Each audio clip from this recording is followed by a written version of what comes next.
Coming up, the Brooklyn Nets dropped 2 over the weekend, improve their tank odds, and maybe still give the fan base a fun product to watch on a nightly basis. We break down the weekend that was, all coming up next.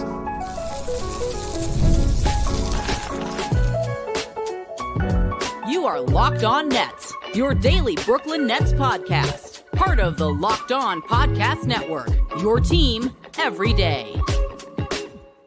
Yes, my friends, it is the Locked On Nets podcast right here on Locked On Podcast Network. It's your team, the Brooklyn Nets, every single day. He's Doug Norrie. I'm Adam Arbrecht. We thank you, as always, for making us your first listen of the day. We are 100% free on all those great platforms. And let you know, today's episode is sponsored by Gametime. Download the Gametime app, create an account, and use promo code LOCKEDONNBA for $20 off your first purchase. And Doug, all the stars realign in terms of the Brooklyn Nets, the agenda, and where you want this season to go. 2 tough games, Friday night, Saturday night, back-to-back against Boston and against the Cavs. The Nets play well. The Nets play hard. And they also lose in overtime, 108-104 to Boston, and then 105-100 against the Cleveland Cavaliers, as we kind of assumed the schedule would start to bring the Nets record back to the average. Yeah, look, I want to clarify something about this Nets season, which I see coming up a lot. And this is going to be something we all want to hold close as the season goes on, is that on a game-to-game basis, I think every Nets fan out there is rooting for a win. Like, right? I think as we're in the heat of the moment, in the heat of battle, not our battle, the battle we're observing, that every Nets battle fan that we're watching from a safe distance, no real risk to ourselves personally, but the battle. Take this as a Nets viewing guide, and these games over the weekend were good examples of this. The game against the Cavs, game against the Celtics, both of which we'll cover here to some degree. But on a high level, as we're watching these games, I want the Nets to win bad. It's fun to watch wins, right? It's fun to see your team win. It's fun to see these guys, especially when they're double-digit underdogs, when one team's undefeated, the other team won the championship last year. Beating these teams is a lot of fun.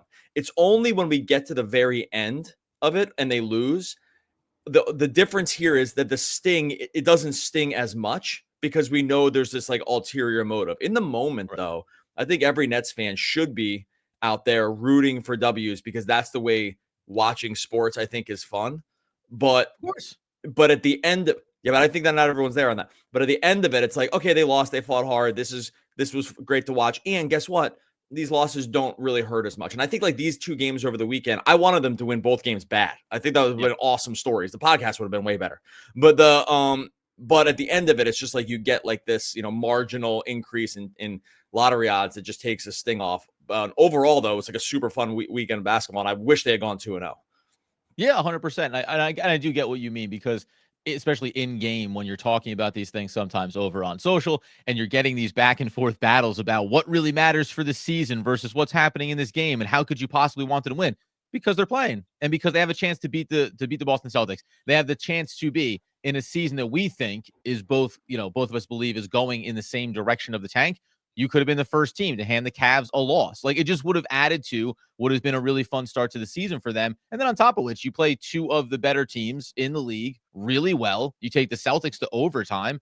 And it's just a consistent reminder that this is a team that on a night in, night out basis you can watch and we said this, I think, last week as well, very easy to root for compared to what we were watching last season. And it's a lot of the same players, but just the mentality, the approach, the schemes, everything makes it a more enjoyable watch. And by the way, these are also games where the Nets were getting blown out by 15 to 20 points last season, as opposed to this one where you're battling all the way to overtime, or you're coming out lighting a trail against the Celtics and thinking hey, maybe the Nets are just going to dump the Boston Celtics on their home court on a Friday night, right? So I agree with you. It's been nothing but fun. And then we also get, because I want to go a layer deeper on a couple of key players out of these games, but then as you mentioned too, the tank odds. The funny thing about it is right now, because the way the Eastern Conference is built, well, now the Nets, and by the way, they were 19th a week and a half ago, then they were 17th, and now they're 15th. They're 4-6. They're just outside of the lottery odds because they're still in a playoff position.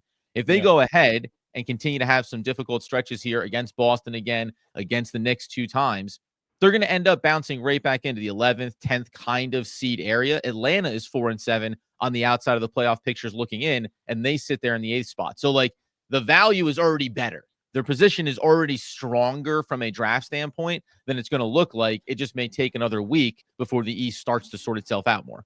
And look, we saw, and what we learned we've already kind of knew this, but what we saw against the Cavs and the Celtics too, is that the Nets can just hang with these teams, right? Like, and so we're going to be in a situation where they're just going to be in these games. They clearly want to win. They clearly are trying to. I'm all for it. Fine. It's good. We'll have it come out in the wash at the end. But when we watch them against the Cavs, right, and they're playing against like basically a full strength Cav team that hasn't lost a game yet. And they're hanging, right into the very end. Actually, frankly, Cleveland needed like an unbelievable fourth quarter just to beat them, right? They 35-18 in the fourth quarter. The Nets had that game kind of like in hand, and Cleveland came storming back, probably under like the sort of the pretense of, oh my God, we can't let this happen. The Nets can't be the team that stops our undefeated season. Celtics kind of just the same thing, where they take them, all the way to OT. Get down a little in OT early and just kind of can't claw their way back in. That game, a 4-point loss was probably a little bit more. But I mean, the fact that they already went to OT just, signals that they're just hanging with these teams with a system that is repeatable. See, this is the other thing too about what we saw from the Celtics and the Cavs is like the system the Nets are playing. And, when it comes to these tank odds, it might make it tough, is they're playing a very repeatable system that's just working. Like if you if you're watching the actions they're running with the stuff they're doing with Schroeder and Cam Thomas, the stuff that they're making sure they're doing, like it seems like the principles they're adhering to, specifically on the offensive end in terms of movement, constant screen setting, double drags, getting people constantly in motion, DHOs and the rescreens, and then trying to figure out, if someone's going to beat someone off the dribble. Like this stuff's going to play with these guys that they have. And they took it to two teams that are two of the best teams in basketball. I think it's just going to be a theme. I think it should be I think it's fun. This is like, wouldn't you say this is like the most fun version of like how this is breaking down and this is like we want Cooper flag crew here, but I still think it's fun.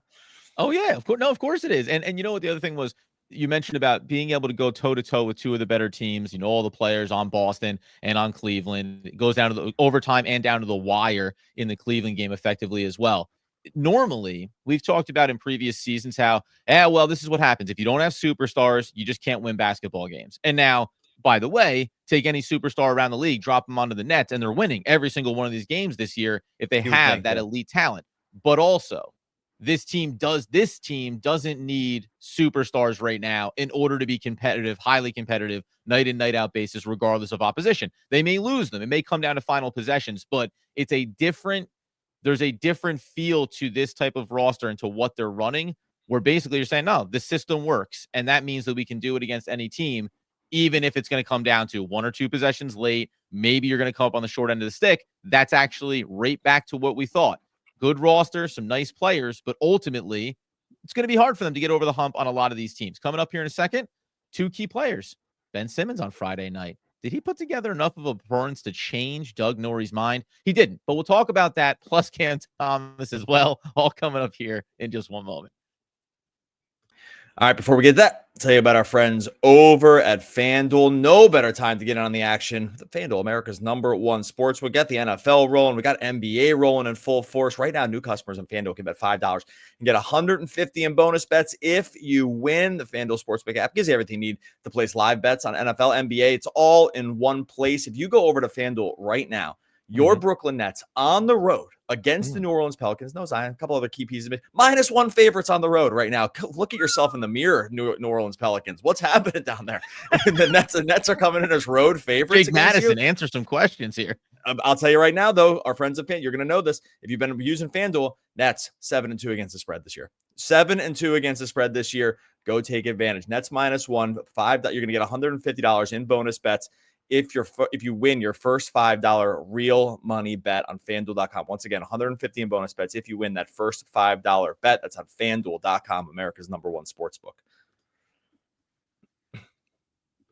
All right, so as we continue today's Locked On Nets episode, talking about the weekend, the odds that realigned, and then performances from one Ben Simmons, one Nicholas Claxton. Let's get into Ben Simmons. You have some numbers there that maybe aren't the most flattering. Better box score from him, and we also get the reset in terms of him being a player coming off the bench for Brooklyn. Looks like that is the short-term future for him. I mean, he might be the reason they're 4-6 instead of 6-4. I said 7-2 was 8-2 against the spread. He might be the reason they're 4-6 instead of 6-4, 7-3. It's been horrible. He's horrible. Like he's by far the worst plus minus in the team at -4.9. And that's in 25 minutes a game. The other guys are, Cam Thomas is like 2 points better than him, although the Cam Thomas plus Schroeder combination has a plus net rating on the season. Like, it's just bad. He's not good. Like, I don't know other ways to put it here. He has a few flashy moments, like, the slip pass that he ran on the spin move with the pass, the lefty pass. It's a great pass. Every once in a while, those things come off. And most of the time, it's just not very good. Like, I don't really know what not that there's no takeaway here, but continuing to play him 26, 27 minutes, if you are on team Tankathon here, where you are constantly over on Tankathon redoing the calculator, the more minutes for him, it might just be for the better for the Nets. Like, as long as he's not getting over the hump on taking shots, and I know we all want to do jumps for joy that he took 6 shots on 27 minutes. It's still a horribly low usage based on how much he has the ball. I don't know. Like, right? He helps them lose. He's not a positive value player at this point. I know some people are going to be like, oh, blah, blah, blah. It's the combinations, or the sample size is too small, or this or that, or like you don't know enough, like whatever. Okay, great. It's just like there's no fundamental or functional proof that he's adding value to this team. And if you're on Team Tankathon, then great news. Like, you want as much of this guy as possible. Yeah, I found myself getting into the conversational weeds over this exact topic about it. Where does Ben Simmons off the bench? Jordi Fernandez last week, they asked him about, playing Claxton and Ben Simmons. And people took and extrapolated. They said, yeah, we're going to try, everything, all kinds of combinations. But what we're doing right now has been working. So, like, instead of taking the last sentence, which is what we're doing right now is working, which is not playing these two guys together because it doesn't work. And maybe they'll test the waters as the season goes on. Fine.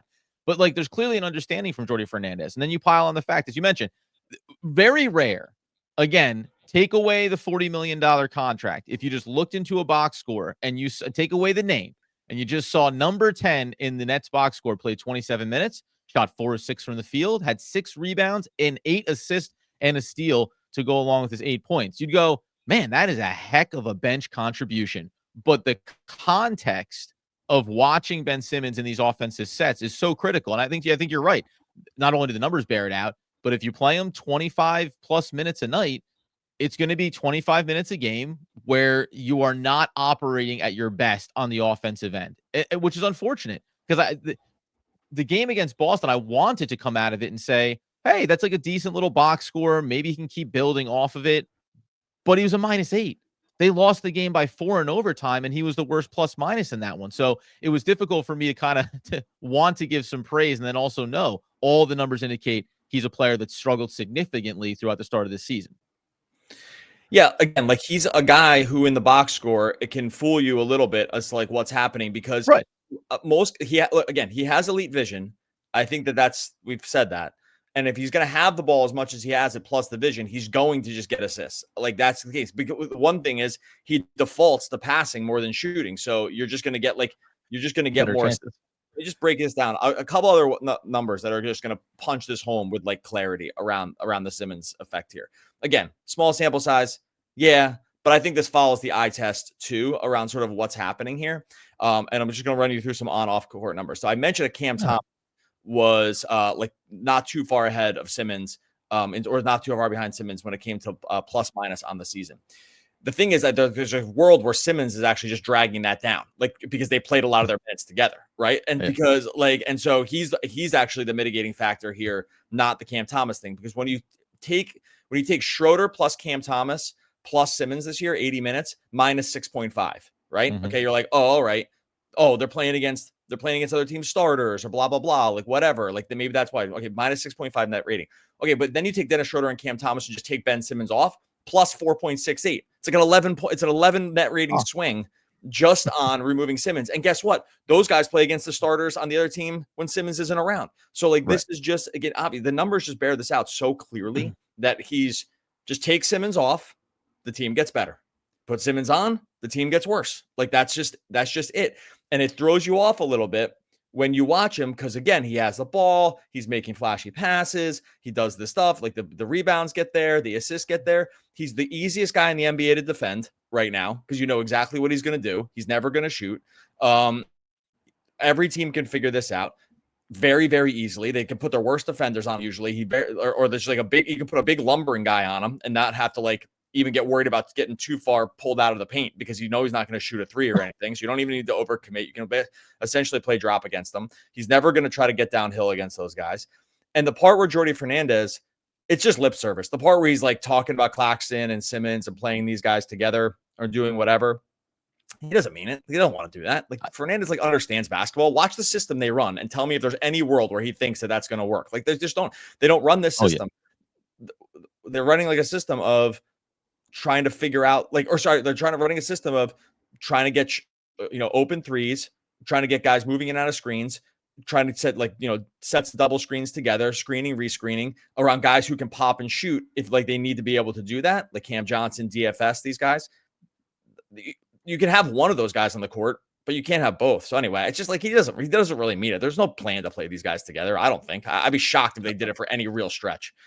No, and that's why I was so surprised that people would take that and say, "Oh, okay, so there's still the openness or willingness to do it." I think you hit the nail on the head there with that last statement. Like not that head coaches don't get basketball and other head coaches that have been in Brooklyn, but Jordi Fernandez gets basketball. These two players, Nicholas Claxton and Ben Simmons, don't function well together. And it even goes the layer deeper when you go and look at Nicholas Claxton's numbers. And I know some people say, well, he hasn't developed in the same way that we wanted him to from when he was drafted to now. He hasn't become that offensive player. No, he hasn't, but he attacks at the basket. And even though he's hitting a career low right now from the free throw line, he gets those fouls, he goes to the line, and he misses those shots, which is like all you're asking for, let alone that it's also completely different on the defensive end in terms of the value around the basket, rim protection, and even versatility defensively. I think I'd still sit here today and say, yeah, Nicholas Claxton offers the most consistency and versatility on that end too. So when you debate these two things, it was really, we talked about before, it was just the fact that they had injuries, had the hamstring. As Claxton worked his way back, as soon as he was 100% ready to be in that starting role, they've made that switch. You still have back-to-backs off for Ben Simmons as well, so it makes it easier to do it.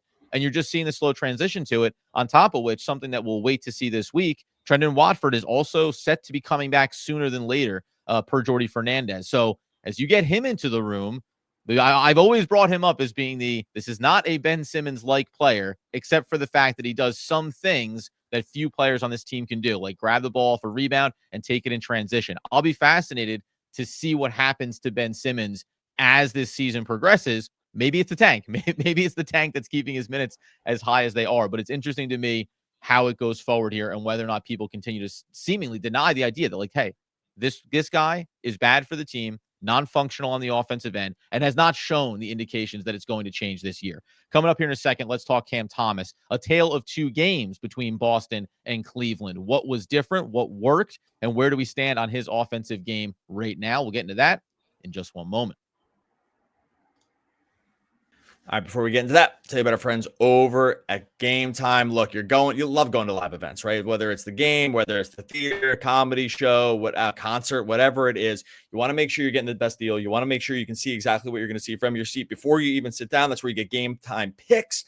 Makes getting tickets to see your favorite teams play live even easier. There's tons of stuff going on over at Gametime right now. You get the Celtics at Nets coming up here, starting at $44. That's on Wednesday. You maybe want to head over to MSG, NBA Cup, Nets at Knicks, starting a little pricier, starting at $130 for that one. A couple of days later, Nets at Knicks, and starting at $97 over at Gametime. You're not going to find a better deal anywhere else. I told you, my kids was trying to buy concert tickets with my wife. They went on another site. Total mess. Got into Gametime, put in the code. 90 seconds later, we had the tickets. It was the easiest experience you can get. It's just some of what you're getting over at Gametime. Take the guesswork out of buying tickets with Gametime picks. Download the Gametime app, create an account, use the code LOCKEDONNETS for your $20 off your first purchase. Terms apply. Again, create an account, redeem the code LOCKEDONNETS for $20 off. Download Gametime today. What time is it? Gametime. All right, so as we wrap up today's Locked On Nets episode, taking a look over at Cam Thomas and his weekend, a tale really of two box scores here. He has more of the shooting performance against Boston, then dips back into the assist bag, but also comes with 6 turnovers to match a season-high 6 assists for Cam. Yeah, for sure. And just a technical note here, we're dealing with some stuff for the host. So if it's been a little choppy this episode, not our fault. Don't blame these two hunka burning loves over here on the camera, which might have frozen a little bit as we go. There's just nothing we can do. Go and bring it up with the tech department over where we're recording this stuff, because that seems to be the problem. Yeah, Cam Thomas, I think this is again like what we're gonna get like most of the season long. It's like you kind of live with the shots and die with the shots. I'm all for him taking a lot of shots with this team. They don't have a ton of other ways to score. Schroeder's been, helpful in this sense. And after that, there's really not anyone else that's totally reliable. At one point, when he had 5 assists at halftime against the Cavs, I was like, ooh, can we get a double-digit assist game going here? I have 1 assist in the second half after that. And some people say like, oh, guys are missing open shots for him, which is like kind of true, but not really. That stuff really comes out in the wash over time, where people are like, it regresses back here. It's not like, he missed 1 open 3, and that means he would have had some shots. By the way, that will regress faster than a lot of other stuff, because theoretically, if you have a decent amount of passes, then that number will actually smooth quicker than maybe even like your own field goal percentage, because there's just more opportunities to do this. And they're taking threes, which are going to have like lower percentages to some degree also. So I know people want to say that it's like, yeah, he is showing more vision. And I think that is true, but I would not start like blaming the other guys for missing shots. Like that's going to be the case for like everybody. And that's just the nature of like the Nets team. So the part where he had the 5 assists at halftime, I thought we were kind of looking for it. I think it's just one of these situations where if they have a matchup where he's able to just get going against some of these guys, like he was able to kind of do this against the Celtics, and he was able to get downhill. They were able to get him to a lot of actions where he was able to get to the rim, get him open shots. Again, they were rescreening to get him looks. It's fine to keep shooting. If there's games where it's going to be a little tougher and they're going to overcommit or like overplay their hand, then he has to be passing more. I think we're going to see starts and stops with it. I think it's like kind of clear now, even just 10 games in, that we're not looking at a guy who's going to be like a 7 assists a game guy, right? Like, I don't think like that is in the cards. I know we kind of wanted things like this to happen. He could run the point and he could be a playmaker. I don't see that happening as of right now, but as long as the graph can kind of keep ticking up. But if you look at these 2 games of the weekend, like, yeah, six assists one game, but he averaged 3.5 assists for the weekend, right? Like there's just not, these numbers aren't climbing on a steady linear path. And I don't know. I think his game's been good this year. I have no complaints about it. I just don't think this number is set to really climb. No, averaging 3.2 assists on the season as well. And I think you're right. It's a hard thing on the one hand, then also an easy one. Hey, you're asking him to do more things, to try more things. So yeah, 6 assists, but you match it with 6 turnovers, right? The more you try to expand your game, or the more that you try to incorporate offensively, maybe makes it a little bit more difficult. We all understand he is a scorer first, a shooter first. So when you start to, reconfigure that mentality, maybe there is a growth spurt over this where you go, okay, I'm starting to refine it a little bit. I think the turnovers will be less. I don't know if we're ever going to be talking about 6 assists a night, consistently game over game for him. And then the other side of it is shooting percentage overall for him from the field, a little over 42%. That's like right close to the career average, a little bit lower. The 3-point shooting has fallen off here a bunch. He's only shooting 28% so far in November, only 32% on the year. So this is where I wonder, at how long do you go down the road of trying to develop all aspects? You want him to continue to expand his game. His defensive game has been far and vastly improved this year, and we saw that from the preseason on. But will we get to a point where we look at him and we go, maybe you just got to redefine you right back into the assassin shooter that you are and dispense with some of this other stuff, because it might actually be doing damage in that regard, not being as high percentage on the outside, not being drilled down into that specific role, which is a guy that's maybe best suited for championship caliber teams and coming off the bench as a microwave scorer. I don't know. It's interesting. And I've liked his year so far too, by the way. Like, I have no complaints about how he's played so far. I don't either. I think that like the ultimate goal is to see him develop into this, like, multifaceted kind of star player that can read and react very quickly. And if the specific shot he wants isn't there, or if it's early in the shot clock, he's really trying to dissect a few different parts of the things. And if he gets into the late shot clock, we know that he's going to have to probably put up a tough shot. And that's just the nature of sort of like where they stand. I think the team is set up for him to be able to try to do this. They have other shooters. They have a rim running big, at least one in Claxton. So like theoretically, those things are set up to kind of be this sort of guy. And we've seen, Schroeder be able to do it too. Like, so you can do it. It just doesn't come all the way quick enough all the time. And again, this sounds like a dig on him. It's really not. I think his season's been good. The defense, just look at the defense. The defense has gotten significantly better. Like there's so much effort in the defense. He had one piece over on the weekend against the Celtics where he fought through 2 screens to make sure he didn't get didn't end up like the low man on, I think it was Horford or whoever the big was in on the Celtics at the time. And he was sprinting up and over screens to make sure that they didn't have to switch. Like that's just not something we had seen tons of from him. He's not getting lost on the assignments as much, right? Like there's been for sure the defense has improved. No doubt about it. And so I think there has been game expansion for him if you want to count the defensive end, which you should, but it just isn't growing into like this on ball, deadly guard that has teams on their back heels because they're not sure what he's going to do all the time. And it's not like he's like a Steph where he's like a deadly enough shooter to really make you pay if you make a mistake yet. Like he's a volume scorer, but the efficiency isn't totally great. So there's work to be done here, but I think overall the season's been good. It just hasn't like really been around these specific areas that we kind of maybe were hoping for. And listen, first time there's maybe had the chance to really hone in on those things and have a clear set of guidelines. Jordi Fernandez, if nothing else, has clearly been sending his message to everyone. And Thomas mentioned it when asked in the postgame, what makes this team play as hard as they do? Why is it working? You're in these tight games, even if you're losing. And he said it's all about the messaging of the coaching, taking it to heart and actually trying to execute it. And the whole team seems to be buying in on that quickly, but not too quickly before we get out the door. Pelicans tonight. What's the line? We said Brooklyn Nets -1 on the road, Doug. The host battle continues. I mean, this will be the first. It's the first time laying points, right, for Brooklyn. Might be right. No, I think they were. No, I thought they were. Maybe. Oh, against Detroit. Against Detroit, they would have been. Yeah. So only second time, maybe first time against a team that we think about in a different way. Although the Pelicans have struggled to start this year. Who are you taking in this one? I'm just going to take the Nets every time now because I like right now. That's how I started my early lead in the host battle. 8-2 against the spread this year, tied for the best, second best against the spread record in the league. Again, if you can't take your against the spread wins and do anything and get into the playoffs with them, but there's other ways you can benefit from that kind of stuff. It just means that they've been consistently underrated compared to their opponent. Now, I get a little worried when I see the road favorites, even with the Pelicans really banged up right now. They had a lot of problems here, and so.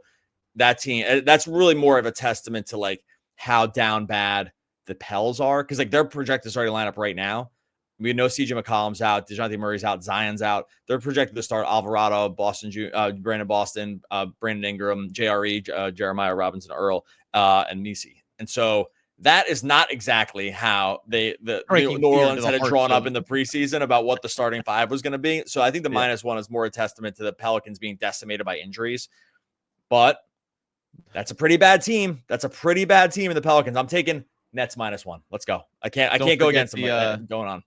Don't forget the Nets put up a performance against the Detroit Pistons as well. That was something to behold. And this is how we tie it back together. Ben Simmons, remember, team's worse when he plays, and he had a day of rest. So expect to see him back out there on the court for Brooklyn. All right, so there you go. Lock it up. Okay, Nets -1. I think we're both going to get out. Take them, yes. All right, we'll be back again tomorrow. Nope, I don't say that. Yep. In the meantime, make sure you're following Brooklyn Locked On. Wow, I'm really stumbling here. Locked On Nets over on YouTube, getting us to 8,000 subscribers. Make sure you listen and subscribe wherever you listen to podcasts. That might be my worst one I've ever done of that little bit of the reminder part of the episode. Little note, remind fans where to listen. Mm-hmm. Done a lot of podcasts together, buddy. Hundreds and hundreds and hundreds. That might have been the worst one I ever did. I'm not going to go back and look at the tape or listen to the tape. But I can't imagine it's anything worse than tied with the worst one I've ever done. So blew it. Locked On Nets YouTube, Locked On Nets wherever you listen. A Ben Simmons-esque closeout to the show for Doug Norrie. Judge a man by his questions rather than his answers. Why that was Voltaire. Oh, one of the all-time great poets. We will be back again tomorrow talking more Brooklyn Nets basketball.